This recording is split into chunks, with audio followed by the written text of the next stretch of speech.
मैं रवि कुमार, स्वागत है आपका रेनेशा आईएएस में। चलिए आज हम लोग 11th जेपीएससी मुख्य परीक्षा के रिजल्ट के संदर्भ में कुछ जानकारियाँ जो प्राप्त हो गई हुई हैं, आज जो पेपर में न्यूज आए हैं उस आधार पर भी इस रिजल्ट की प्रक्रिया पर विश्लेषण किया जाए।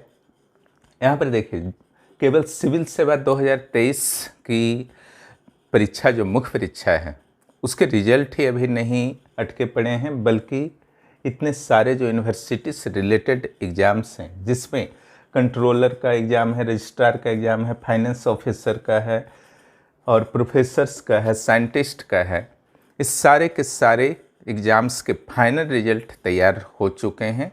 इसके बाद एक प्रक्रिया होती है, सिविल सेवा नियमावली 2023 में बनाई गई थी, उसके अनुसार जो भी आपका फाइनल रिजल्ट तैयार होता है सिविल सेवा का, सिविल सेवा नियमावली 2023 के अनुसार इसकी स्क्रूटनी आयोग के मेंबर्स के द्वारा की जाती है। उसके बाद उस रिजल्ट को प्रकाशित कर दिया जाता है।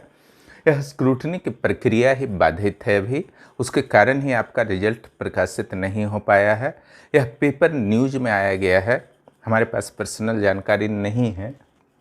इसके अलावा यूनिवर्सिटी से related registrar, finance officer, professor, scientist की नियुक्तियों से संबंधित रिजल्ट भी तैयार हैं। इनकी जो नियमावली है उसके अनुसार वेंडिकेशन की प्रक्रिया के लिए आयोग के मेंबर के पास भेजा जाता है और यह वेंडिकेशन की प्रक्रिया अभी तक बाधित है। वेंडिकेशन का अर्थ होता है प्रमाणन की प्रक्रिया, सर्टिफिकेशन की प्रक्रिया, यह बाधित है। जैसा कि आपको पता है, आज 20 तारीख को सिविल सेवा मुख्य परीक्षा के अभ्यर्थीगण आयोग के कार्यालय के समक्ष पुनः अपने रिजल्ट, मुख्य परीक्षा के रिजल्ट को शीघ्र जारी करने का आग्रह करने को जा रहे हैं।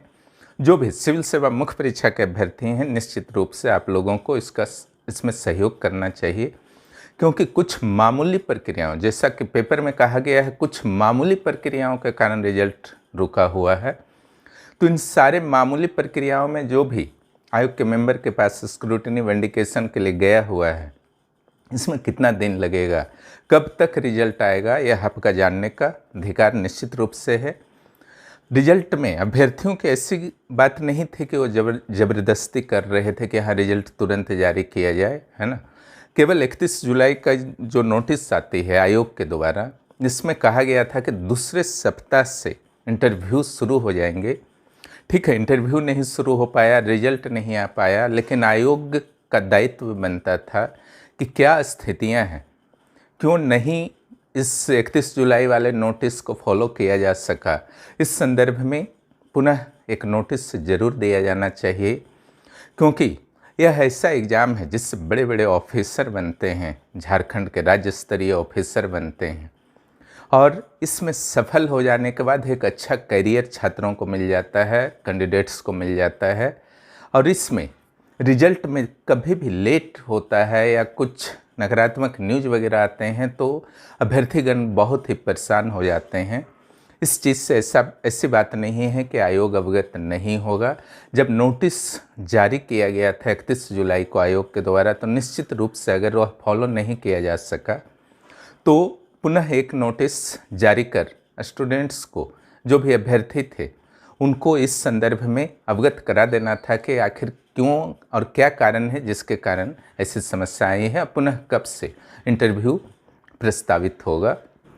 इसके अलावा आपको पता है कि झारखंड सिविल सेवा के संदर्भ में एक नियम चला रहा है कि जब तक एक सिविल सेवा फिनिश नहीं होती है, दूसरी की प्रक्रिया शुरू नहीं होती है। इसलिए जो भी वर्तमान अभ्यर्थी हों या भावी अभ्यर्थी हों जेपीएससी के, उनको भी प्रयास करना चाहिए कि रिजल्ट जल्द से जल्द आ जाए। और ख़ास करके जब रिजल्ट पूरी तरीके से तैयार है तो जो भी मामूली प्रक्रियाएं हैं उसको निश्चित रूप से संपन्न कराकर रिजल्ट आयोग द्वारा जारी किया जाना चाहिए। और इसमें 14वें जेपीएससी, 15वें, 16वें जो भी जेपीएससी के अभ्यर्थी हैं, सभी का सपोर्ट ज़रूरी है, ताकि जो भी सकारात्मक प्रयास कर रहे हैं, लोकतांत्रिक तरीके से प्रयास कर रहे हैं, उनके प्रयास सफल हों और आपके रिजल्ट आएँ और इंटरव्यू की प्रक्रिया यथाशीघ्र शुरू हो जाए। हाँ, ये भी है कि बहुत सारे ऐसे भी न्यूज़ मिलेंगे आपको इस स्थिति में, जिससे आप लक्ष्य से भटक सकते हैं, नकारात्मक हो सकते हैं। आपका बस एक ही इम्पोर्टेंट लक्ष्य है कि रिजल्ट यथाशीघ्र जारी हो जाए, जो कि तैयार हो चुका है। यह आपका अधिकार भी है, ठीक है।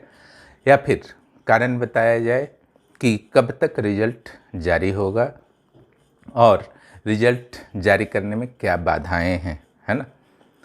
इन्हीं चीज़ों को आपको बताना था। और जो भी यहाँ पर तो देखिए कुछ बहुत कम कैंडिडेट्स यहाँ पर इंटरव्यू देते हैं, क्योंकि बहुत ही हायर पोस्ट होते हैं और इसमें अनुभव वगैरह माना जाता है। लेकिन सिविल सेवा का जो परीक्षा होता है वह एक सामान्य जनरल परीक्षा है। सीजीएल हुआ, सिविल सेवा हुआ, तो सीजीएल का भी मामला आप देखें कि 18 बार डेट जारी हो चुका है। इसके लिए पता नहीं कितने अभ्यर्थियों ने आंदोलन किया, कितने अभ्यर्थी इसके इंतज़ार करते करते दूसरे जॉब में चले गए, कितने अभ्यर्थियों की उम्र सीमाएं पार कर गई। हालांकि उम्र सीमा का लाभ बार बार दिया गया एसएससी के द्वारा, सरकार के द्वारा, लेकिन जो एक जोश होता है, उत्साह होता है, वो हमेशा नहीं रहता है। जो व्यक्ति 9 साल पहले आपका 28 का था वो 37 का हो गया, जो 34 का था वो 43 का हो गया, वो फिर कैसे एग्ज़ाम दे पाएगा। तो उनके अवसर जो हैं पूरी तरीके से समाप्त हो जाते हैं। फिर से जो एक डेट दिया गया है सितंबर का, 21 सितंबर, उस समय भी आपके कई अन्य एग्ज़ाम झारखंड के ही हैं। इस संदर्भ में भी आयोग को पुनर्विचार करना चाहिए कि डेट को 2-4 दिन आगे पीछे कर दिया जाए, या तो एसएससी के या फिर दूसरे एग्ज़ाम्स के, ताकि अभ्यर्थियों को एक तो सीमित समय मिल रहा है तैयारी करने का, एक साथ सारे एग्ज़ाम्स हो रहे हैं, जिसके कारण एक तो सीमित समय मिल रहा है, वो भी जो भी अफसर हैं वो भी एक ही डेट में एग्ज़ाम होगा, तो पॉसिबल ही नहीं है कि सारे एग्ज़ाम्स को दे सकें। या फिर जो सारे एग्ज़ाम्स दे रहे हैं, 2-3 एग्ज़ाम हैं और एक ही डेट पर पड़ रहा है, कम से कम जो झारखंड के एग्ज़ाम्स हैं वो अलग अलग डेट्स पर होने चाहिए। इस संदर्भ में जेपीएससी और जेएसएससी के बीच एक कोऑर्डिनेशन होना चाहिए और निश्चित रूप से सरकार को इस मामले के संज्ञान लेकर इस संदर्भ में आवश्यक निर्देश दिया जाना चाहिए। खैर, 2023 का सिविल सेवा का रिजल्ट आपका तैयार हो चुका है।